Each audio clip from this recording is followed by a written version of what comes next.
বাঁচবই কয়দিন আর অর্ধেক হায়াত তো এই 2-4টা দিন বাঁচবো, সেখানেও যদি এত ঝামেলা, অন্যের দোষ খোঁজা খুঁজি ঠেলাঠেলি এগুলা নিয়ে কাটায়, কবরের লাকিজ গোছানোর টাইম কই?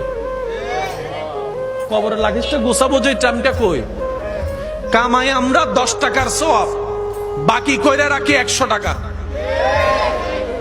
কিছু সওয়াব নষ্ট করে ফেলি রিয়ার কারণে, কিছু সওয়াব নষ্ট করে ফেলি অহংকারের কারণে, কিছু সওয়াব নষ্ট করে ফেলি গুনাহ করে করে, কিছু সওয়াব নষ্ট করে ফেলি মানুষের বদনাম করে করে।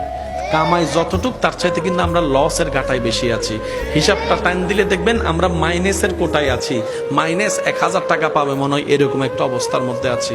সেজন্য বলি একটু স্থির হন, একটু ধৈর্য ধরুন, নিজের অন্তরটাকে একটু কন্ট্রোল রাখার চেষ্টা করুন। হ্যাঁ, আমরা মানুষ পারি না, সবসময় সম্ভব না। 10 বারের মধ্যে একবার পারলেও বন্ধ কি নাই মামার চাইতে কানা মামা অনেক ভালো, কথা বলেন ঠিক কিনা?